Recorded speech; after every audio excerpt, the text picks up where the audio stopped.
लड़के के साथ घर में अकेले होने और पूरी तरह भीगे होने की वजह से वो बहुत अनसेफ महसूस कर रही थी। खुद को शांत रखने के लिए उसने अपने नाखून अपनी हथेलियों में गड़ा लिए थे। जैसे ही मैं पलटा, उसने अपनी नजरों से तेजी से पूरे घर को देखा। जब उसकी नजर टेबल पर रखी गर्म चाय और बिखरे हुए डिब्बों पर पड़ी, तब जाकर उसकी पीठ का तनाव थोड़ा कम हुआ। मैंने तौलिया देते हुए कहा, अगर तुम्हें ऐतराज न हो तो पहले बाल सुखा लो। उसने झिझकते हुए पूछा, क्या तुम मुझे पहनने के लिए कुछ कपड़े दे सकते हो? मेरे कपड़े काफी गीले हो गए हैं। तब मेरा ध्यान इस बात पर गया कि उसने अपनी भीगी हुई शर्ट को कितनी कसकर पकड़ा हुआ था। मैंने कहा, वैसे भी तुम्हें कपड़े बदलने ही हैं, तो क्यों ना तुम एक हॉट बाथ ले लो, वरना तुम्हें ठंड लग जाएगी और तुम बीमार पड़ जाओगी। गेस्ट रूम में बाथटब नहीं है तो तुम मेरे कमरे का बाथरूम यूज कर लो, मैं गर्म पानी चालू कर देता हूँ। मेरे बाथरूम में नहाने की बात सुनकर सारा शर्म से लाल हो गई और उसने बहुत ही धीमी आवाज में हाँ कहा। बाथरूम से पानी गिरने की आवाज आने लगी। सारा ने मुझे व्यस्त देखकर आखिरकार हिम्मत जुटाई और बोली, मार्क। मैंने उसे रोकते हुए कहा, तुम मुझे सिर्फ मेरे नाम से बुला सकती हो। तुम शायद ये पूछना चाहती हो कि मैंने तुमसे यहाँ रुकने की वजह क्यों नहीं पूछी।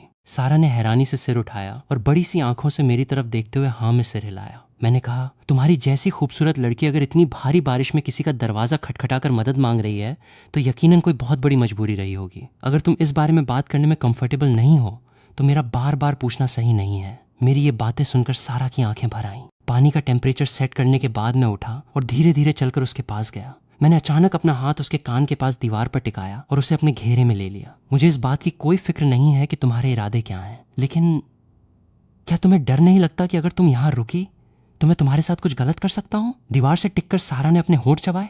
उसे अपने अंदर एक अजीब सी गर्माहट महसूस हो रही थी। उसने बहुत हिम्मत से मेरी आंखों में देखा और बोली, मुझे तुम पर भरोसा है। उसके इस एक जवाब ने मेरे पास उसे और आजमाने की कोई गुंजाइश ही नहीं छोड़ी। मुझे याद आया कि आज रात मुझे कुछ बहुत ज़रूरी काम भी करने हैं, इसलिए मैंने मुस्कुराते हुए अपना हाथ हटा लिया। जाओ, जाकर नहा लो। और हाँ, तुम्हारे कपड़ों की बात है तो तुम्हारी हाइट के हिसाब से मेरी हुडी तुम पर एक ड्रेस की तरह फिट आएगी। फिलहाल उसी से काम चला लो। तुम्हारे कपड़े वॉशिंग मशीन में धुलने के बाद ड्रायर में बहुत जल्दी सूख जाएंगे। सारा ने एक राहत भरी सांस ली और कहा, थैंक यू। वो पलटकर बाथरूम में चली गई। उसका ये थैंक यू आधा तो मुझे घर में पनाह देने के लिए था और आधा मुझे समझने और सपोर्ट करने के लिए था। बाथरूम से आ रही पानी की आवाज सुनते हुए मैं बेडरूम से बाहर निकल आया और उसके लिए जिंजर टी बनाने किचन में चला गया। कुछ देर बाद बाथरूम का दरवाजा खुला और सारा मेरी वो ओवरसाइज हुडी पहने बाहर आई। गर्म पानी की भाप से उसके गाल हल्के गुलाबी हो गए थे और उसके घुटनों के ऊपर की गोरी त्वचा चमक रही थी। मैंने कहा, तुम्हारे लिए स्लीपर्स यहाँ रख दिए हैं। सारा ने वो गर्म और फर वाले स्लीपर्स पहने तो उसकी काफी झिझक खत्म हो गई। बेडरूम से बाहर आते ही उसे शहद और